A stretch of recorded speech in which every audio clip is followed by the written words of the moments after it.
So on the edges and in different parts of the prairie, if you're finding that you need to control the fire, you can use that kind of sucking motion to bring the fire in, to move it around in different directions. So this is just showing you the final burn. So you burn basically the whole field, and then you do your last burn and you basically sweep it across the field really quickly. So you shouldn't have as much problem with burn barriers and that sort of thing. You still have to watch the edges. You still have to watch because you can have creeping fire across the burn barriers. So you just have to be really careful and always vigilant, always mindful, and always have good communication between the two sides of the burn.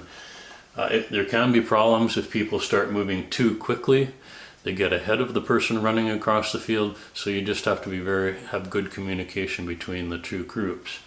This is an example of what happens when you don't have good communication. This fire we were burning, it was a little bit more complex. There was these two mounds, and so when the guy went around the back side to burn the back burn barrier, he went a little bit too far ahead, and so that between the mounds created a bit of a wind tunnel, and it just whipped right through there when I took this picture, and I quickly had to jump over the ditch, which was another burn barrier that we had.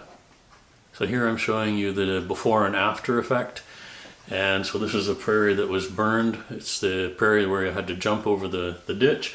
So you can see there's two different mounds, and in between there's a little tunnel. And so here's before, and you can see we used a burn barrier of just the mown grass. So here you can see the after, and it's all completely backened. You can also work with, because the complexity of this burn, we also had another field beside it.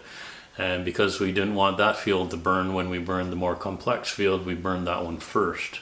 And so this is an example of a different complexity. Here we have our barn. So we're burning fairly close to it and just using the mown barrier, but it becomes much more tricky when you're trying to get closer to the barn, because the wind actually shifts directions when you go around an object. So when you have a building or some sort of structure, the wind will go around the building, but then it will actually curve. It'll be a little bit of a suction behind the building as well, so you have to be really careful around buildings for that. So I can talk a little bit about the soils.